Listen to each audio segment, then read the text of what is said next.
അടിസ്ഥാനത്തിൽ പോലീസ് സംവിധാനം പരസ്പരം കൈമാറുന്ന രഹസ്യവിവരങ്ങളാണ് FM റേഡിയോയിലൂടെ ചോരുന്നത്.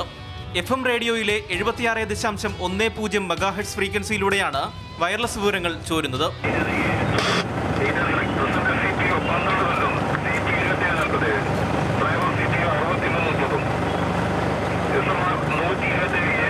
ഞാനും എൻ്റെ സുഹൃത്തും കൂടി പാളയം നമ്മളെ സെക്രട്ടേറിയറ്റ് വഴി നിയമസഭാ മന്ദിരം വഴിയൊക്കെ ഇങ്ങോട്ട് വരായിരുന്നു.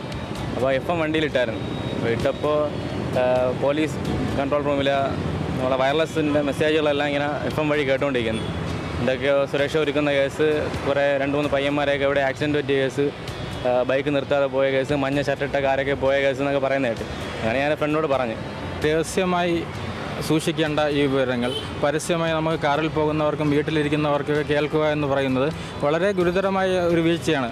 ഇപ്പോൾ പിന്നീടൊരു കാലത്ത് ഗുരുതരമായ കേരളത്തിലുണ്ടാകുന്ന എന്തെങ്കിലും വലിയ പ്രശ്നം ഇതുപോലെ ആരെങ്കിലും കേൾക്കുമ്പോൾ അത് ചിലപ്പോൾ അന്ന് ഇതിനേക്കാളേറെ വളരെ ദോഷം ചെയ്യുന്ന പ്രശ്നമാണിത്.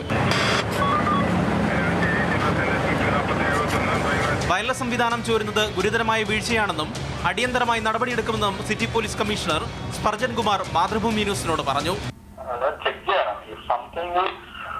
മൊത്തം കേൾക്കാൻ വയ്യ, മൊത്തം കേൾക്കണ്ട. സാധാരണ ഈ ഫ്രീക്വൻസി വരെ ആ ഫ്രീക്വൻസി വരെ സംടൈംസ് മേ ബി ഇന്റർഫിയറൻസ് വരുന്ന സമയത്ത് വരാൻ സാധ്യതയുണ്ട് ടെക്നിക്കലി.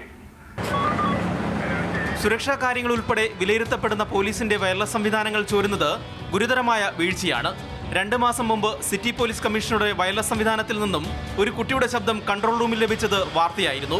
ഇതിന് പിന്നാലെയാണ് വീണ്ടും ഗുരുതരമായ വീഴ്ചയുണ്ടായിരിക്കുന്നത്. തലസ്ഥാന നഗരിയിലെ പോലീസ് സംവിധാനം രഹസ്യമായി കൈമാറിയ വിവരങ്ങളാണ് പരസ്യമായി അല്പം മുമ്പ് ഞാൻ കാറിലും ഇപ്പോൾ ഈ മൊബൈലിലും കേട്ടത്.